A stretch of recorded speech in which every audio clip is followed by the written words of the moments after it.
بسم اللہ الرحمن الرحیم۔ السلام علیکم۔ کہانی پوائنٹ میں آپ لوگوں کو تہہ دل سے استقبال۔ عصر کی نماز کے بعد میں نے پکوڑوں سے بھرا ہوا تھال اٹھایا اور ساتھ چٹنی کی بالٹی لے کر میں باہر محلے کے ہی مین بازار کی طرف آ گیا۔ یہاں پر ایک دکان کے تھڑے پر بیٹھ کر گاہکوں کا انتظار کرنے لگا۔ ابھی چونکہ افطاری میں کچھ وقت تھا اس لیے ابھی کوئی گاہک تو نہیں آیا تھا۔ محلے کے ہی چند بچوں نے 10-20 روپے کے پکوڑے لیے تھے اور میں انہیں کاغذ میں پکوڑے رکھ کر تھوڑی سی چٹنی اوپر ڈال کر پکڑا دیتا۔ آج کل چونکہ رمضان تھا اسی وجہ سے میرے پکوڑے بک جایا کرتے تھے، لیکن رمضان کے ختم ہوتے ہی پھر مجھے اس بات کی ٹینشن تھی کہ میں کیا کروں گا، کیونکہ روزانہ اتنی مقدار میں پکوڑے بیچنا میرے لیے ممکن نہیں تھا۔ گاہک ہی نہیں آتے تھے، اور پھر جو آتے تھے وہ بھی چند ایک ہی آتے تھے، جس کے ساتھ گھر کا خرچ چلانا بہت مشکل تھا۔ گھر کا خرچ چلانا تو دور کی بات تھی، اس سے تو پکوڑوں کا اپنا خرچ پورا نہیں ہوتا تھا۔ یہی وجہ تھی کہ رمضان میں یہ کام کر لینے کے بعد اب میں سوچ رہا تھا کہ رمضان کے بعد کیا کروں گا، کیونکہ میرے گھر کے حالات تو مجھے اس طرح فارغ بیٹھنے کی اجازت نہیں دیتے تھے۔ حالانکہ میری اپنی عمر ہی کیا تھی، صرف 14 برس، اور میں اپنے گھر کی فکر اور غم میں مبتلا تھا۔ مجھے اپنے گھر کے خرچ کی فکر تھی۔ ابھی تو میری کھیلنے کودنے کی عمر تھی، لیکن یہ فکریں مستقل میری جان کے ساتھ چپک گئی تھیں، اور اب زندگی بھر اسی طرح ہی رہنی تھی۔ یہ ساری پریشانی تب شروع ہوئی جب ابا کا انتقال ہوا۔ ابا کی زندگی میں تو ہم ہنستے کھیلتے تھے۔ میں اسکول جاتا تھا اور اپنی عمر کے بچوں کے ساتھ پڑھتا اور کھیلتا تھا۔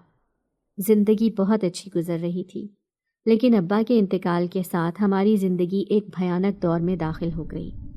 میں کبھی وہ رات نہیں بھول سکتا۔ ابا کا ٹھنڈا جسم مجھے زندگی کی بے ثباتی کا بتا رہا تھا، اور مجھے اس بات پر یقین کرنا مشکل ہو رہا تھا کہ ابا اس دنیا میں نہیں رہے۔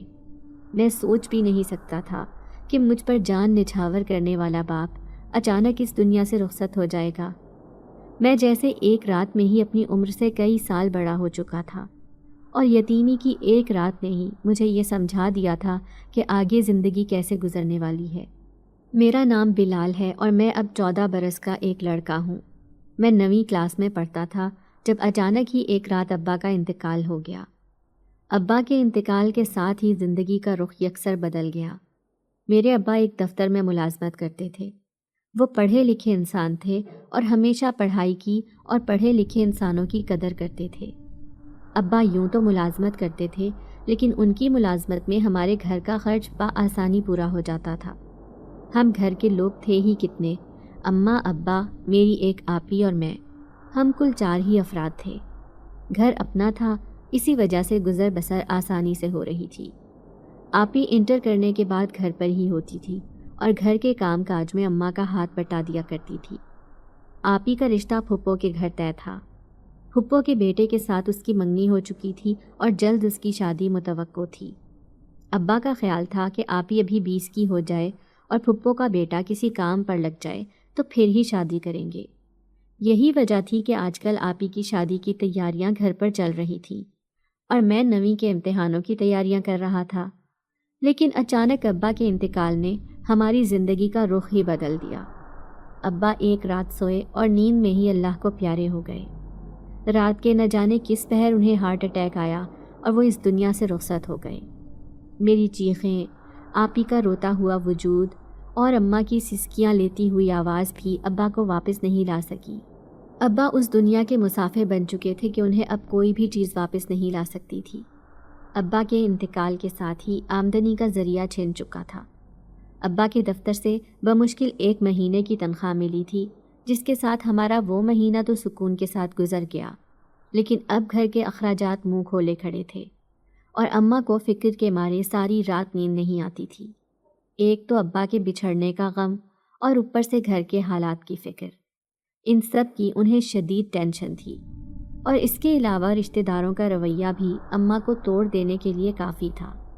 ابا کے انتقال کے بعد کسی نے پلٹ کر خبر بھی نہیں لی تھی کہ ہم کس حال میں جی رہے ہیں۔ یہاں تک کہ جس پھپھو کے ساتھ ابا نے رشتہ داری کی تھی، جن کے بیٹے کے ساتھ آپی کی شادی طے تھی، وہ تک ہم سے منہ موڑ گئی تھی۔ شاید انہیں اب کسی بھاری جہیز کی امید نہیں رہی تھی، اسی وجہ سے وہ اب ہمارے گھر کا راستہ بھول گئے تھے۔ ابا کے گزر جانے کا صدمہ تو اپنی جگہ تھا، لیکن ان رشتہ داروں کے بدل جانے کا دکھ بھی بہت بڑا تھا۔ اماں اس دکھ کو برداشت کرنے کی کوشش کر رہی تھی، تاہم جب بھی وہ آپی کا چہرہ دیکھتی تو انہیں رونا آتا، کیونکہ ناحق آپی کو اس بات کی سزا ملی تھی۔ پھپھو نے ایک دن بھی پلٹ کر نہ تو آپی کی خبر لی اور نہ ہی اماں کا خیال کیا، الٹا وہ تو ابا کی تدفین کے بعد دوبارہ آئی ہی نہیں۔ اماں کو اسی بات کا دکھ تھا اور پھپھو کے تیور انہیں صاف دکھائی دے رہے تھے۔ ابا کے انتقال کے بعد میں چونکہ اپنے پیپروں کی تیاری بھی نہیں کر سکا تھا، اسی لیے اسکول بھی نہیں گیا۔ اماں کو اس بات کا بھی بہت دکھ تھا۔ وہ چاہتی تھیں کہ میں پڑھ لکھ کر اپنی تعلیم مکمل کروں، لیکن ابا کے انتقال کے بعد میرا دل ہی نہیں چاہتا تھا کہ میں اسکول جاؤں۔ میں ہر وقت گھر پر اپنے کمرے میں بند رہتا تھا۔ ابا کے ساتھ میری بہت دوستی تھی اور جس طرح وہ محبت اور پیار سے مجھے سمجھاتے اور دوستوں کی طرح اپنے ساتھ لے کر چلتے، مجھے وہ بہت اچھا لگتا تھا۔ لیکن اب جیسے ایک دم ساری دنیا خالی ہو گئی تھی۔ ابا نہیں رہے تھے تو کچھ بھی اچھا نہیں لگ رہا تھا، لیکن پھر آہستہ آہستہ زندگی کی طرف واپس آتے آتے مجھے کچھ وقت لگ گیا۔ تب تک گھر کے حالات کافی خراب ہو چکے تھے۔ گھر میں موجود ہر چیز ختم ہو چکی تھی اور جو تھوڑی بہت جمع پونجی تھی وہ بھی ان مہینوں میں خرچ ہو چکی تھی۔ اماں نے گھر پر بیٹھ کر سلائی کا کام شروع کیا، لیکن چونکہ ہمارا یہ علاقہ ہماری ہی طرح کے لوگوں پر مشتمل تھا، اس لیے سلائی کا کام بہت کم آتا اور کبھی کبھی ہی ملتا۔ لیکن اس کبھی کبھی کو بھی وہ غنیمت سمجھتی تھی۔ انہی دنوں میں نے جب گھر کے حالات دیکھے تو کام کاج کرنے کا سوچنے لگا۔ اماں سے اس بارے میں بات کی تو وہ رونے لگی اور کہنے لگی، تم ابھی کام کی طرف توجہ مت دو، گھر کا گزارا ہو ہی جائے گا، تم ابھی صرف اپنی پڑھائی پر دھیان دو۔ لیکن میں اماں سے کہنے لگا، آخر گھر کا گزارا کیسے ہوگا؟ کون یہاں پر ہمیں من و سلوا پہنچائے گا؟ کوئی نہیں خیال کرے گا۔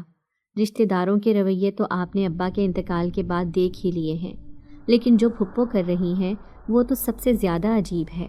انہوں نے تو پلٹ کر خبر بھی نہیں لی اور اب تو لگتا ہے وہ اس رشتے پر بھی راضی نہیں ہوں گی۔ میں نے اماں سے صاف صاف کہہ دیا۔ اماں مجھے دیکھتی رہ گئی اور پھر کہنے لگی، تم کتنی بڑی بڑی باتیں کرنے لگے ہو؟ تو میں سمجھداری سے بولا، ابا کے انتقال کے بعد مجھے دنیا کی حقیقت سمجھ میں آتی ہے اور اب میں جان گیا ہوں کہ یہ لوگ صرف ابا کی زندگی تک ہمارے ساتھ کسی نہ کسی مفاد کے لیے ہی جڑے ہوئے تھے۔ اب جب وہ مفاد پورا ہوتا نظر نہیں آ رہا تو وہ سب کے سب ہم سے دور ہوتے گئے۔ میں نے اماں کو صاف صاف کہہ دیا تو وہ خاموش ہو گئی اور کہنے لگی، مجھے خود تیری پھپھو کے رویے نے توڑ ڈالا۔ اس نے ایک بار بھی خیال نہیں کیا کہ اس کی بھتیجی ہے، وہ پرانے رشتے کو بھی ختم کر گئی اور دوبارہ پلٹ کر ہماری خبر ہی نہیں لی۔ پھر بھی میں ایک بار اس سے پوچھوں گی ضرور اور بات کر کے دیکھوں گی آخر اسے کیا مسئلہ ہے۔ اماں کی بات پر میں نے فوراً انہیں منع کر دیا اور کہا کہ آپ بالکل پھپھو سے بات نہیں کریں گی، آپ ہی کوئی گری پڑی نہیں ہے، انہیں کوئی نہ کوئی اچھا رشتہ مل جائے گا، بس آپ دعا کریں کہ اللہ تعالیٰ کوئی نہ کوئی وسیلہ بنا دے۔ میں نے یہ جب کہا تھا، اماں نے ایک دم اٹھ کر میرا ماتھا چوم لیا اور کہنے لگی، مجھے یقین نہیں آ رہا کہ میرا بیٹا اتنا بڑا ہو گیا ہے۔ اماں نے مجھے اپنے ساتھ لگا لیا اور میں سوچنے لگا کہ آخر اب کام کیا کیا جائے۔ ہمارے علاقے میں موجود ایک ورک شاپ کے پاس کسی لڑکے کی ضرورت تھی تو میں وہاں چلا گیا۔ مجھے کام تو نہیں آتا تھا، لیکن پھر بھی میں نے قسمت آزمانے کا سوچا تھا۔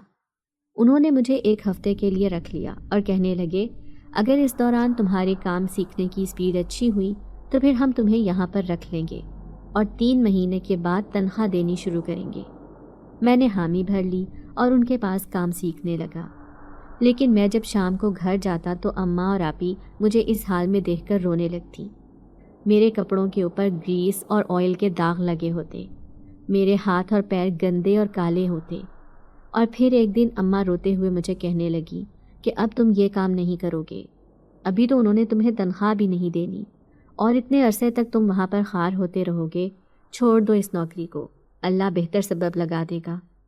اماں کی بات پر میں انہیں خاموشی سے دیکھتا رہ گیا۔ سچ بات تو یہ تھی کہ مجھے خود بھی ابھی اس کام کی سمجھ نہیں آ رہی تھی، اس لیے میں نے ورک شاپ پر جانا چھوڑ دیا۔ لیکن اب یوں ہاتھ پر ہاتھ رکھ کر تو نہیں بیٹھ سکتا تھا، کوئی نہ کوئی کام تو کرنا ہی تھا۔ میں کافی دن کام ڈھونڈتا رہا لیکن مجھے کوئی بھی نوکری نہیں ملی۔ تو پھر ایک دن یوں ہی بیٹھے بیٹھے میرے دل میں ایک خیال آیا اور میں نے اس خیال کو عملی جامہ پہنانے کا سوچ لیا۔ اپنے اس خیال میں نے آپی کو بھی شامل کیا کیونکہ آپی کے بغیر یہ کام کرنا ممکن نہیں تھا۔ آپی نے اپنے تعاون کی یقین دہانی کرائی اور یوں میں شام کے وقت پکوڑے بنا کر بازار میں لے آتا اور سبز چٹنی کے ساتھ فروخت کرنے لگا۔ پہلے پہل تو کچھ بچت نہیں ہوتی تھی، بمشکل ہی پکوڑے بکتے تھے، لیکن پھر آہستہ آہستہ چند پیسوں کی بچت ہونے لگی اور اتنے دنوں میں ہی رمضان شروع ہو گیا۔ رمضان میں تو عصر کے بعد میں جتنے پکوڑے لے کر جاتا تھا اس میں سے کافی بک جاتے تھے، لیکن پھر بھی اس کے ساتھ گھر کا خرچ چلانا بہت مشکل تھا کیونکہ اگلے دن کے لیے مجھے پکوڑے بنانے کے لیے بھی سامان چاہیے ہوتا تھا اور اسے بھی خریدنا پڑتا۔ بچت بہت کم ہو رہی تھی، لیکن پھر بھی شکر ہے کہ کچھ پیسے بچ جاتے تھے۔ تاہم میں ابھی تک بہت مایوس تھا اور ان حالات کو بدلنے کے لیے بہت زیادہ پر امید تھا۔ ایک دن اسی طرح میں افطاری سے ذرا پہلے جب اپنا تھال اٹھا کر گھر واپس آنے لگا تو ابھی میرے تھال میں کافی پکوڑے پڑے ہوئے تھے اور میں آج بہت زیادہ مایوس تھا کیونکہ آج مجھے بہت کم بچت ہوئی تھی۔ میں جیسے ہی تھال اٹھا کر گھر کی طرف جانے لگا تو راستے میں مجھے ایک لڑکی نے روک لیا اور اس نے پوچھا کہ پکوڑے ہیں؟ میں نے ہاں میں سر ہلایا اور فوراً تھال ایک جگہ پر رکھ کر اس سے پوچھا، جی کتنے پکوڑے چاہیے؟ اس نے کہا کہ سارے ہی شاپر میں ڈال دو۔ میں اس کا چہرہ دیکھنے لگا کیونکہ وہ کم سے کم بھی 500 کے پکوڑے تھے۔ میں نے اسے سارے ہی شاپر میں ڈال دیے اور پکوڑے ڈال کر شاپر اس کے ہاتھ میں پکڑایا۔ اس نے مجھے 1000 کا نوٹ دے دیا جبکہ میرے پاس تو اس وقت کھلے پیسے نہیں تھے۔ میں نے اسے کہا بھی کہ آپ انتظار کریں، میں کسی دکان سے کھلے پیسے لے آتا ہوں، لیکن وہ کہنے لگی مجھے جلدی ہے، تم یہ پیسے رکھو، میں بعد میں کسی وقت لے جاؤں گی۔ میں اس کی عجلت پر حیران ہوتا ہوا پیسے جیب میں رکھ کر گھر آ گیا۔ مجھے حیرانی ہو رہی تھی کہ آخر اس نے اتنی زیادہ رقم کا بھروسہ مجھ پر کیسے کر لیا۔ میرے لیے تو وہ رقم زیادہ ہی تھی کیونکہ جس طرح کے حالات سے میں گزر رہا تھا وہاں پر تو ایک ایک روپیہ میرے لیے اہم تھا۔ تاہم میں گھر آ گیا اور اس لڑکی کے پیسے الگ کر کے رکھ دیے اور باقی پیسے اماں کو دے دیے۔ اگلے دن بھی میں نے اس لڑکی کے پیسے اپنی جیب میں رکھ لیے اور اسی طرح اپنی مخصوص جگہ پر آ کر بیٹھ گیا۔ مجھے لاشعوری طور پر اس لڑکی کا انتظار تھا کیونکہ اس کی امانت میرے پاس تھی اور میرا خیال تھا کہ وہ جلد ہی مجھ سے پیسے لینے کے لیے آئے گی، لیکن اس روز وہ تو نہیں آئی۔ میرے پکوڑے سارے بک گئے اور جب میں گھر واپس آنے لگا تو بہت خوش تھا۔ اس لڑکی کے پیسے ابھی تک میری جیب میں ہی پڑے تھے۔ اگلے دن پھر جب میں اپنی مخصوص جگہ پر پہنچا تو وہ مجھ سے پہلے ہی موجود تھی۔ میں بہت حیران ہوا اور فوراً جیب سے پیسے نکال کر اسے دیے، جبکہ وہ کہنے لگی میں پیسے لینے نہیں آئی، میں تو پکوڑے لینے کے لیے آئی ہوں۔ تمہارے پاس جتنے پکوڑے ہیں ان سب کو پیک کر دو۔ تمہارے پکوڑے مجھے بہت اچھے لگے ہیں، میرے گھر والوں کو بھی بہت پسند آئے ہیں، اسی لیے آج میں جلدی یہاں پر آ گئی۔ کل جب آئی تھی تو تب تک تم جا چکے تھے۔ اس لڑکی نے جلدی جلدی اپنی بات کہی تو میں حیران ہوتا ہوا وہ سارے پکوڑے شاپر میں ڈالنے لگا اور پھر اس نے مجھے آج بھی میری مطلوبہ رقم سے زیادہ رقم ادا کر دی۔ میں نے جب اسے پیسے واپس کرنا چاہے تو اس نے یہ کہہ کر انکار کر دیا کہ یہ پیسے تم رکھو اور کل زیادہ پکوڑے بنا کر لے آنا، جبکہ میں اسے پیسے واپس کرتا رہ گیا اور وہ باقی رقم لیے بغیر ہی وہاں سے چلی گئی۔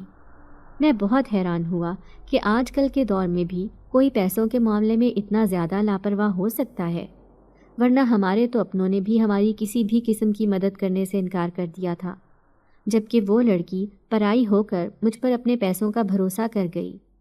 بے شک وہ رقم کم تھی، لیکن میرے لیے تو وہ اتنی رقم بھی زیادہ تھی، کیونکہ بعض اوقات اتنی رقم کی وجہ سے ہم گھر میں کچھ پکانے سے بھی بیٹھے ہوتے تھے۔ یہی وجہ تھی کہ میں اس لڑکی کا بڑا ممنون ہوا اور اس کے پیسے الگ کر کے رکھ دیے۔ اب میں اگلے دن آپی سے زیادہ پکوڑے بنوا کر لے آیا۔ ابھی مجھے وہاں پر آ کر بیٹھے کچھ دیر ہی گزری تھی کہ وہ لڑکی پھر سے آئی اور یہی کہا کہ سارے پکوڑے شاپر میں ڈال دو۔ میں بہت حیران ہوا اور کہا سارے پکوڑے؟ تو وہ کہنے لگی ہاں نا، سارے پکوڑے ڈال دو اور کتنے پیسے ہوئے؟ میں نے اسے رقم بتائی اور ساتھ ہی اسے کہا کہ آپ کے کل کے بھی کچھ پیسے میرے پاس باقی پڑے ہوئے ہیں، وہ کاٹ کر باقی رقم دے دیں، جبکہ وہ کہنے لگی نہیں، وہ رقم تمہاری ہے اور تم اپنے پاس رکھو، اس کا کوئی حساب نہیں، باقی مجھے ان کا بتاؤ۔ میں نے اس سے بہت اصرار کیا اور رقم واپس لینے کو کہا، لیکن وہ نہیں مانی اور رقم واپس نہیں لی۔ میں نے اس سے پکوڑوں کے پیسے لیے اور کچھ دیر کے بعد ہی گھر واپس آ گیا۔ امی اور آپی نے مجھے یوں واپس آتے دیکھا تو بہت حیران ہوئی اور پوچھنے لگی، آخر کیا بات ہے، آج تم اتنی جلدی آ گئے اور پکوڑے کہاں گئے؟ میں نے انہیں سارا ماجرا سنایا تو اماں بہت حیرانی سے کہنے لگی، آخر اتنی ہمدرد اور مہربان لڑکی کون ہے جو تمہارے ساتھ اتنا تعاون کر رہی ہے اور روزانہ کی بنیاد پر تم سے پکوڑے لے کر چلی جاتی ہے؟ میں نے لا علمی سے کندھے اچکا دیے اور یہی کہا کہ مجھے تو معلوم نہیں وہ کون ہے، لیکن جو بھی ہے میرے لیے تو رحمت کا فرشتہ ہی ثابت ہوئی ہے۔ میں نے اماں سے کہا تو وہ بھی سر ہلانے لگیں اور کہنے لگیں، بے شک ایسا ہی ہے۔ میں ذہنی طور پر بہت مطمئن تھا، کیونکہ 3-4 دن سے اس لڑکی کی وجہ سے میرے پکوڑوں کی خوب اچھی فروخت ہو رہی تھی۔ اب روز ہی ایسا ہونے لگا۔ میں جب پکوڑے بنا کر لے کر جاتا تو وہ لڑکی کچھ دیر کے بعد ہی آ جاتی اور سارے پکوڑے لے جاتی۔ میں جتنے بھی پکوڑے بنا کر لے کے جاتا تھا وہ سب کے سب لے جاتی تھی۔ میں بہت حیران ہوتا، آخر وہ اتنے پکوڑوں کا کیا کرتی ہے، اور اس کا کتنا بڑا خاندان ہے جو وہ سب کو پکوڑے کھلاتی ہے۔ کوئی اور گاہک تو قریب بھی نہیں آتا تھا، وہ لڑکی ہی سارے پکوڑے لے جاتی تھی۔ اور ایک دن میں نے حیرانی سے اس سے یہ پوچھ ہی لیا اور کہا کہ آپ روزانہ اتنے پکوڑے لے کر جاتی ہیں، پھر آپ ان کا کیا کرتی ہیں؟ میری بات سن کر وہ مسکرا دی اور کہنے لگی، دراصل میرے گھر والوں کو تمہارے پکوڑے بہت پسند آئے، یہی وجہ ہے کہ اب وہ افطاری میں یہی پکوڑے مانگتے ہیں۔ اب جس دن نہیں ملیں گے تو وہ غصہ کریں گے، اسی لیے میں روز آ کر یہ سارے پکوڑے لے جاتی ہوں۔ اس نے ذرا تفصیل سے کہا تو میں حیران ہو کر رہ گیا۔ تاہم میرا تو کام چل رہا تھا، اسی لیے میں نے بحث نہیں کی اور اسے سارے پکوڑے شاپر میں ڈال کر دے دیے۔ لیکن آج پکوڑے پکڑ کر وہ وہاں سے گئی نہیں، بلکہ مجھے کہنے لگی کہ تمہیں یہاں پر کسی درزن کا معلوم ہے جو کپڑے وغیرہ سلائی کرتی ہو؟ مجھے کچھ کپڑے سلائی کروانے ہیں، لیکن کوئی اچھی درزن نہیں مل رہی۔ اس نے پوچھا تو میں نے فوراً ہاں میں سر ہلا دیا اور کہا، جی ہاں، میری امی کپڑے سلائی کرتی ہیں، اگر آپ ایک دفعہ ایک سوٹ سلائی کروا کر دیکھ لیں تو آپ کو اندازہ ہو جائے گا، اور وہ پیسے بھی کافی معقول لیتی ہیں۔ میں نے اس لڑکی سے کہا تو وہ کہنے لگی، نہیں، پیسوں کا مجھے مسئلہ نہیں، تمہاری امی کی محنت کی جو اجرت بنے گی میں وہ انہیں ضرور دوں گی، بس سلائی اچھی اور معیاری ہونی چاہیے۔ تم ایسا کرنا، میں کل آؤں گی تو مجھے اپنے گھر لے جانا، میں تمہاری امی سے مل کر انہیں کچھ کپڑے سلائی کے لیے دے دوں گی۔ اس لڑکی نے خود ہی سارا پروگرام سیٹ کر لیا تو میں نے بھی سر ہلا دیا اور کہا، ٹھیک ہے، کل میں آپ کو یہیں پر ملوں گا تو آپ کو لے جاؤں گا۔ میں نے اسے کہا تو وہ سر ہلاتی ہوئی پیسے ادا کر کے چلی گئی۔ آج بھی اس نے پہلے کی نسبت زیادہ پیسے دیے تھے۔ مجھے بھی جیسے اب اس بات کی عادت سی ہوتی جا رہی تھی، کیونکہ وہ ہمیشہ مجھے زیادہ رقم ہی ادا کر کے جاتی تھی۔ اگلے دن میں پکوڑے تو نہیں بنا کر لے گیا، کیونکہ مجھے پتا تھا کہ سارے پکوڑے تو وہی خریدے گی، اسی لیے میں نے آپی سے گھر پر پکوڑے بنانے کو کہا اور خالی ہاتھ ہی بازار چلا آیا اور اس لڑکی کا انتظار کرنے لگا۔ کچھ دیر بعد ہی وہ آ گئی اور جب مجھے خالی ہاتھ وہاں بیٹھے دیکھا تو پوچھنے لگی، کیا ہوا، تم آج پکوڑے نہیں لے کر آئے؟ تو میں نے نفی میں سر ہلا دیا اور کہا، آج آپ نے گھر جانا ہے نا، اسی لیے سوچا گھر سے ہی گرم گرم پیک کر دوں گا، آئیے میں آپ کو گھر لے کر چلتا ہوں۔ میں نے اس لڑکی کو اپنے ساتھ لیا اور گھر آ گیا۔ راستے میں وہ مجھ سے ادھر ادھر کی باتیں کرتی رہی اور میں اسے مختصر جواب دیتا رہا۔ میں جیسے ہی گھر پہنچا اماں اور آپی سے اس لڑکی کا تعارف کروایا۔ اس لڑکی نے اپنا نام افشاں بتایا تھا۔ آپی بھی اس سے بڑی خوش دلی سے ملی اور وہ بھی آپی کے ساتھ بہت محبت اور پیار سے ملی۔ اماں نے اسے اپنی سلائی کے کچھ نمونے دکھائے جو کہ اسے بہت ہی پسند آئے۔ وہ اماں کو کافی سارے کپڑے سلائی کرنے کے لیے دے گئی۔ اماں بہت حیران ہوئی اور خوش بھی کہ گھر بیٹھے ہوئے اتنا کام مل گیا، اور اللہ کا شکر ادا کیا۔ آپی کے ساتھ کافی دیر گپ شپ کرنے کے بعد وہ پھر چلی گئی۔ میں نے اسے پکوڑے پیک کر دیے تھے۔ وہ ان کی رقم اسی وقت ادا کر گئی، حالانکہ میں نے اسے کہا بھی تھا کہ آج یہ پکوڑے میری طرف سے تحفے میں ہیں، لیکن وہ نہیں مانی اور کہنے لگی کہ جب تم زیادہ کمانے لگو گے تب میں تم سے تحفہ بھی لے لوں گی، لیکن ابھی تم یہ رکھو۔ اس نے زبردستی مجھے وہ پیسے دیے تو میں نے خاموشی سے رکھ لیے۔ سچ بات تو یہ تھی کہ ابھی واقعی میں اس طرح کا نقصان برداشت کرنے کی ہمت نہیں رکھتا تھا، یہی وجہ تھی کہ میں نے وہ پیسے رکھ لیے۔ اب عصر کے بعد وہ لڑکی روز ہی آ کر پکوڑے لے جاتی اور اچھی خاصی مقدار میں لے کر جاتی۔ ایک دن تو آپی بھی حیران ہو کر پوچھنے لگی تھی کہ آخر وہ اتنے پکوڑوں کا کیا کرتی ہے، جبکہ میں نے کندھے اچکا دیے اور کہا کہ مجھے تو خود معلوم نہیں کہ وہ اتنے پکوڑوں کا کیا کرتی ہے، لیکن یہ اس کی مہربانی ہے کہ وہ صرف میرے پاس سے ہی آ کر اپنی افطاری کا سامان لے کر جاتی ہے۔ روزے ختم ہونے میں کچھ دن ہی رہ گئے تھے اور اب مجھے اس بات کی پریشانی تھی کہ رمضان کے بعد میں کیا کروں گا، جبکہ اب تو پکوڑوں کی اچھی خاصی فروخت ہو جاتی تھی، لیکن رمضان کے بعد تو کام اتنا نہیں چلنا تھا، اور پھر میں کیا کرتا؟ اماں نے اس لڑکی کے کپڑے سلائی کر دیے تھے اور وہ ایک دن آ کر کپڑے لے گئی اور اماں کو اچھی خاصی رقم اجرت کے زمرے میں دے کر گئی، کیونکہ اسے ان کی سلائی اور ڈیزائننگ بہت پسند آئی تھی، اور اس کے علاوہ وہ اماں کو اور کپڑے سلائی کرنے کے لیے دے گئی۔ میں اب کافی مطمئن تھا کیونکہ گھر کے حالات بہتر ہو رہے تھے۔ اماں نے اس کے باقی کپڑے بھی 2 دنوں میں ہی سلائی کر دیے اور مجھے کہنے لگیں کہ تم اس لڑکی کے گھر دے آؤ، شاید اسے کپڑوں کی ضرورت ہو۔ لیکن میں نے اماں سے کہا کہ اماں، مجھے تو اس کے گھر کا معلوم ہی نہیں ہے، نہ جانے وہ کہاں رہتی ہے، میں نے تو آج تک اس سے اس بارے میں پوچھا ہی نہیں۔ میری بات سن کر اماں حیران رہ گئی اور کہنے لگی، ایسا کیسے ہو سکتا ہے کہ تمہیں اس کے بارے میں معلوم ہی نہ ہو؟ جبکہ میں نے اماں سے کہا کہ میں بالکل سچ کہہ رہا ہوں، مجھے واقعی اس کے گھر کا معلوم نہیں ہے، لیکن اب وہ آئے گی تو میں اس سے پوچھ لوں گا۔ میں نے اماں سے کہا اور اس کا انتظار کرنے لگا۔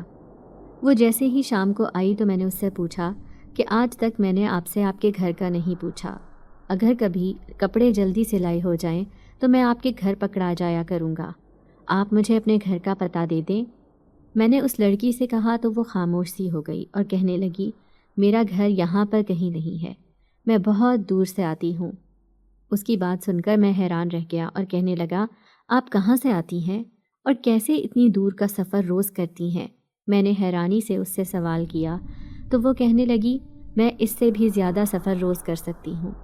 دراصل تم نہیں جانتے، میں ایک جن زادی ہوں اور جنات کی دنیا سے آتی ہوں، وہ سارے پکوڑے میں وہیں پر لے کر جاتی ہوں، وہاں پر جنات میں تمہارے پکوڑے بہت پسند کیے جاتے ہیں۔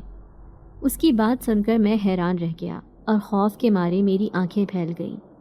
تاہم جب اس نے میرے چہرے پر ہوائیاں اڑتی دیکھی تو مجھے کہنے لگی، تم ڈرو مت، میں تمہیں ڈرانے کے لیے نہیں آئی، میں صرف تمہاری مدد کے خیال سے آئی ہوں۔ میں جانتی ہوں تمہارے گھر کے حالات بہت خراب تھے، تمہارے ابا کے انتقال کے بعد جس طرح تمہارے رشتہ داروں نے تم سے منہ موڑ لیا، وہ سب میں جانتی ہوں۔ اس جن زادی کی باتیں مجھے حیران کر رہی تھی، تاہم میں نے اسے کہا کہ آپ صرف میری مدد کے خیال سے یہاں پر آتی ہیں؟ میرے حیرانی سے پوچھنے پر اس نے مسکراتے ہوئے ہاں میں سر ہلا دیا اور کہنے لگی، ہاں بالکل، صرف تمہاری مدد کے خیال سے آتی ہوں۔ جس طرح تم اپنے گھر کے حالات کو بدلنا چاہتے تھے اور اپنے گھر کے بارے میں سوچتے تھے، مجھے بہت اچھا لگتا تھا۔ تم چھوٹی سی عمر میں ہی محنت کرنے لگے، تم نے کوئی غلط کام نہیں کیا، مجھے یہ بات بہت اچھی لگی، اسی لیے میں تمہاری مدد کے خیال سے یہاں پر آتی ہوں تاکہ تمہیں پریشانی نہ ہو اور تم کسی غلط راہ کی طرف نہ نکل پڑو۔ اس جن زادی کی باتیں سن کر میں حیران رہ گیا، اور پھر جب میں نے اسے کہا کہ آپ اماں کو کپڑے بھی اسی وجہ سے دے کر گئی تھی تو اس نے ہاں میں سر ہلا دیا۔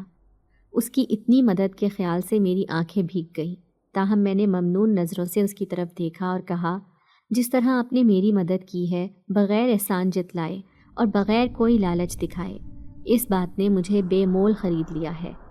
میں نے اس جن زادی سے کہا تو وہ مسکرا دی اور کہنے لگی کہ تم ہمیشہ اسی طرح محنت کرنا، کبھی شارٹ کٹ نہ اپنانا، تم بہت جلد اپنا مقام بنا لو گے۔ اور جن زادی نے مجھے امید بھری نگاہوں سے دیکھتے ہوئے کہا تو میں نے بھی سر ہلا دیا۔ میں واقعی اپنے گھر والوں کے لیے کچھ کرنا چاہتا تھا۔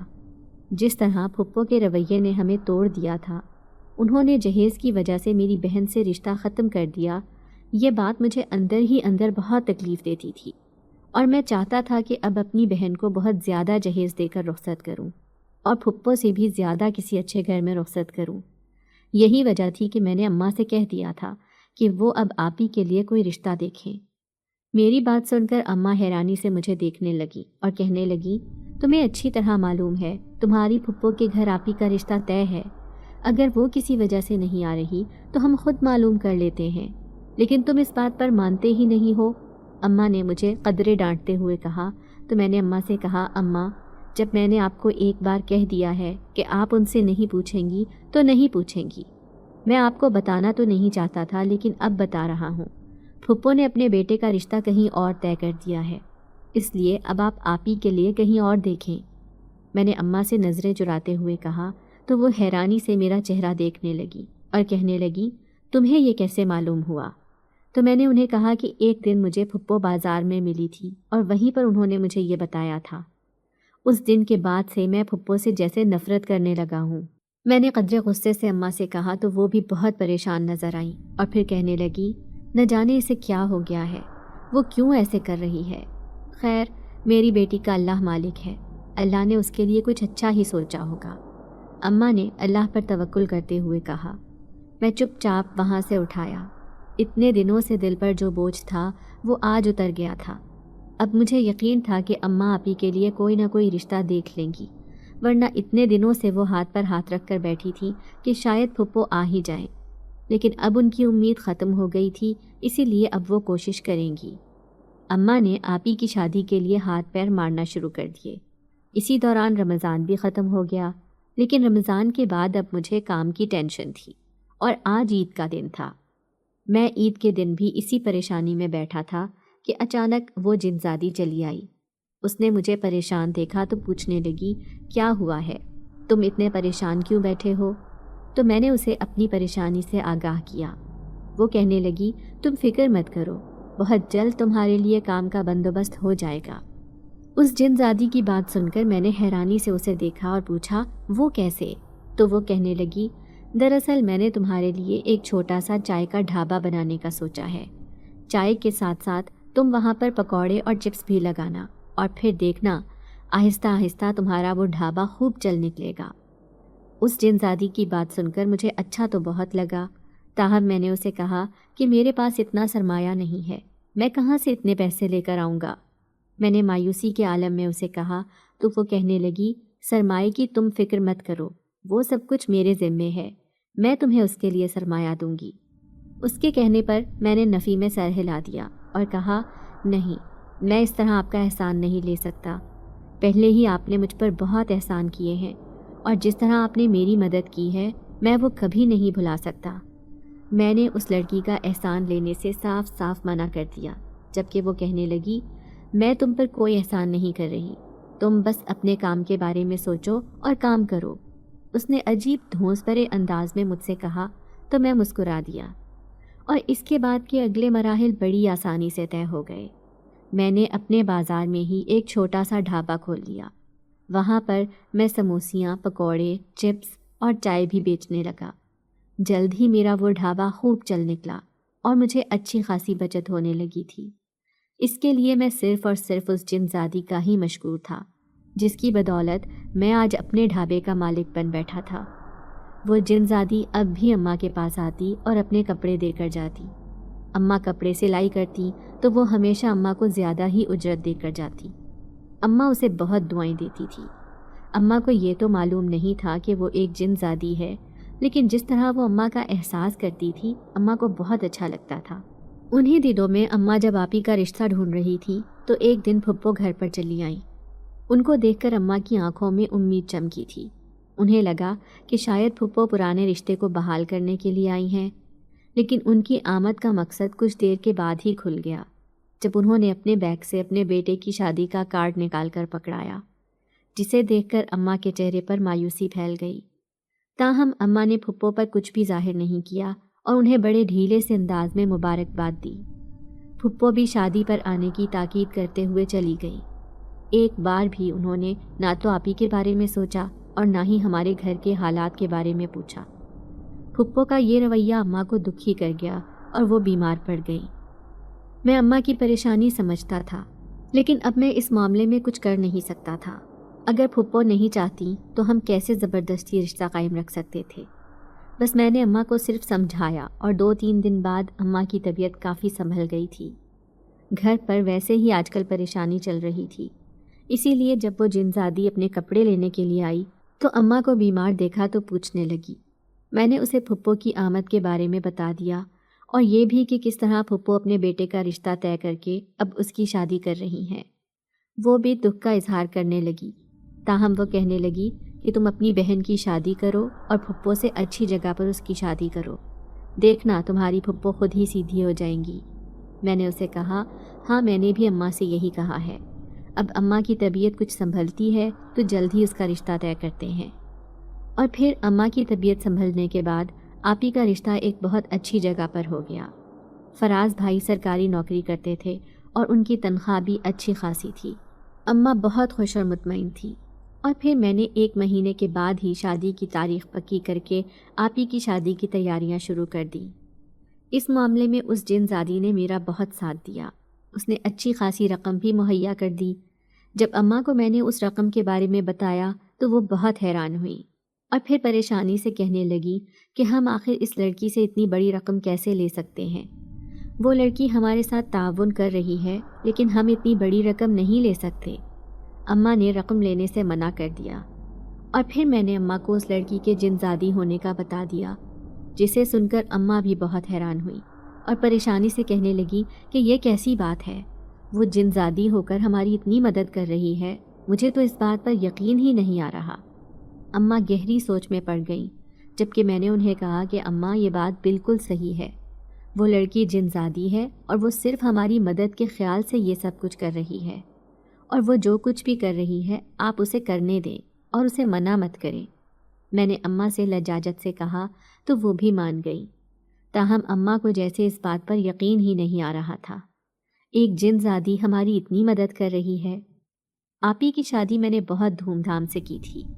آپی کی شادی میں پھپھو بھی آئی تھی اور جب انہوں نے اتنے اچھے انتظامات دیکھے اور دلہا دیکھا تو بہت حیران ہوئی اور اماں سے کرید کر پوچھنے لگی کہ آخر تم نے کیسے اتنا اچھا انتظام کیا اور پھر تمہیں اتنا اچھا رشتہ مل کیسے گیا؟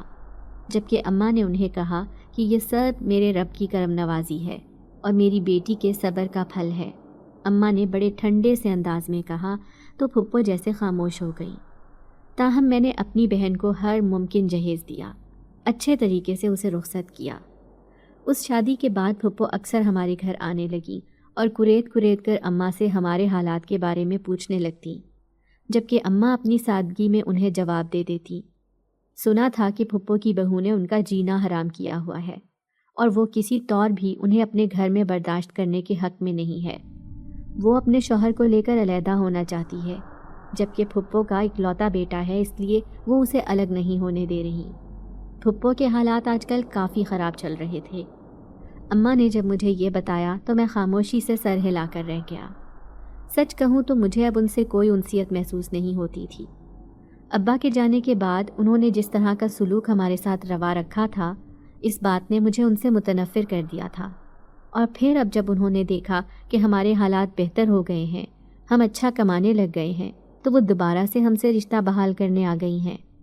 میں نے اماں کو تو ان سے ملنے سے نہیں روکا، لیکن میں خود اب ان سے ملنا نہیں چاہتا تھا۔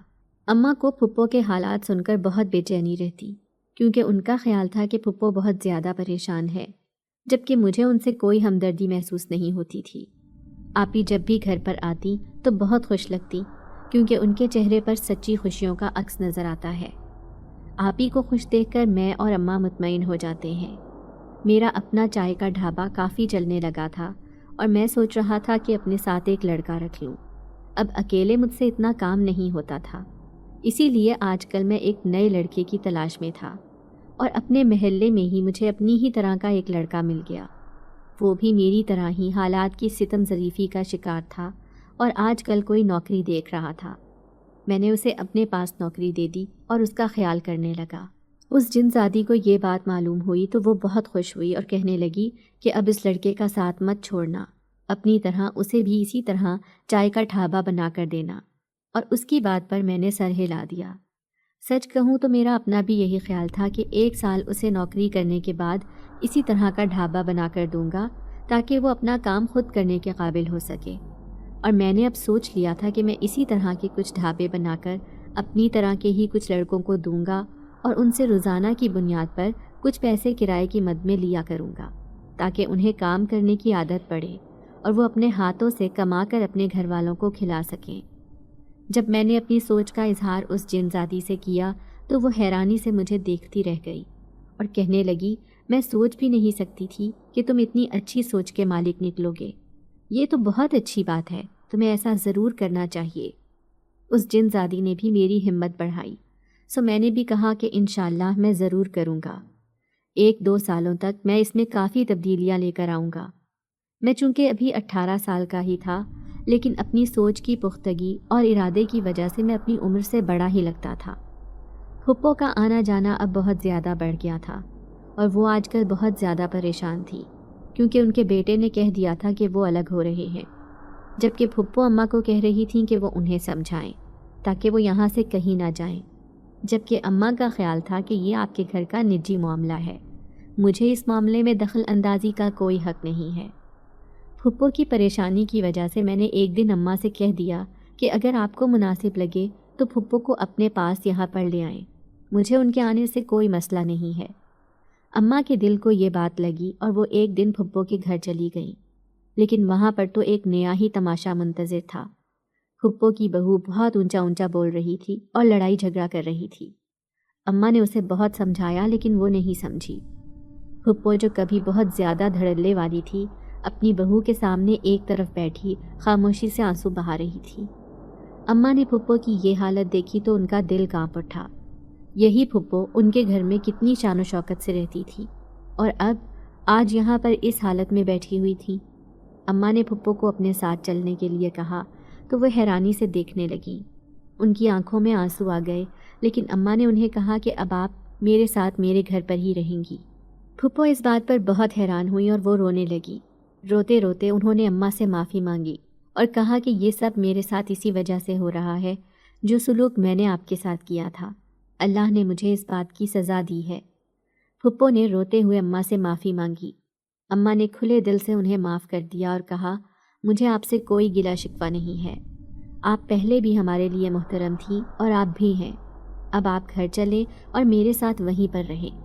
اماں نے پھپھو کا مختصر سامان لیا اور انہیں گھر لے آئیں۔ اماں کی زبانی مجھے پھپھو کے بارے میں سب کچھ معلوم ہو چکا تھا، تاہم میں نے اب اپنے آپ کو بہت مصروف کر لیا تھا۔ میں اب ان چیزوں سے بہت آگے نکل آیا تھا۔ اس جن زادی کی وجہ سے میرے کام میں بہت برکت پڑ چکی تھی اور ٹھیک 1 سال کے بعد میں نے ایک ڈھابا بنا کر اس لڑکے کو دے دیا اور اس سے روزانہ کی مد میں کچھ رقم لینے لگا۔ اسی طرح میں نے اپنے پاس ایک نیا لڑکا رکھ لیا، وہ بھی اسی لڑکے کی طرح ہی حالات کی سختی کا شکار تھا۔ یوں میرا کاروبار کامیاب سے کامیاب ہوتا گیا۔ اس جن زادی نے جب مجھے اس طرح ترقی کرتے دیکھا تو وہ بہت خوش ہوئی، اور پھر ایک دن وہ آئی تو بہت اداس تھی، کہنے لگی، اب میں ہمیشہ کے لیے واپس جا رہی ہوں، میری شادی ہو رہی ہے اور نہ جانے مجھے اب دوبارہ یہاں پر آنے کا موقع ملے گا یا نہ ملے۔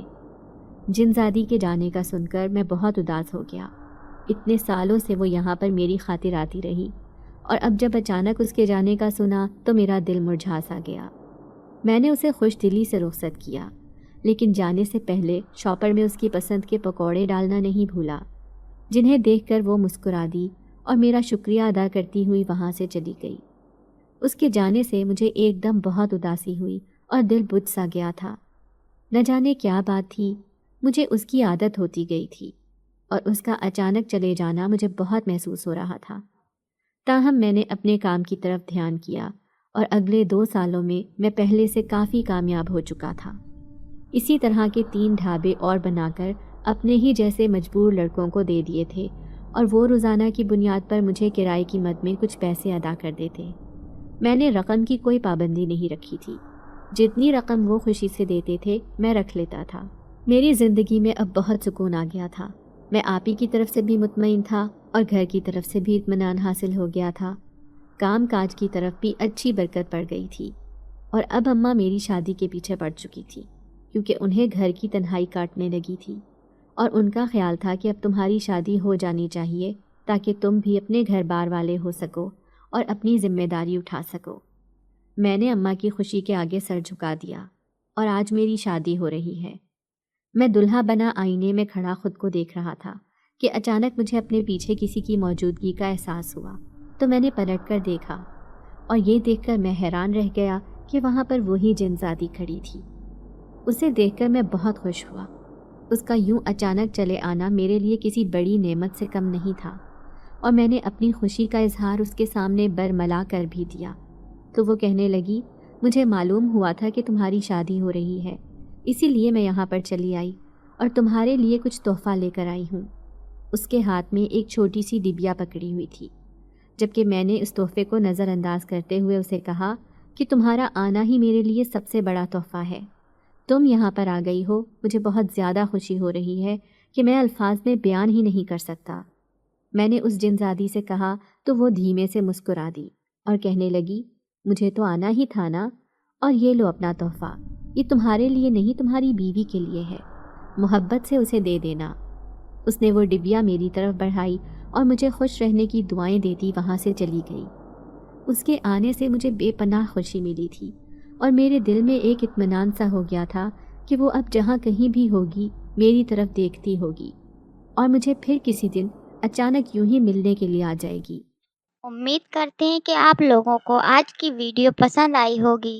ویڈیو کو لائک کریں اور روزانہ ایک ایسی ویڈیو سننے کے لیے ہمارے چینل کو سبسکرائب کریں۔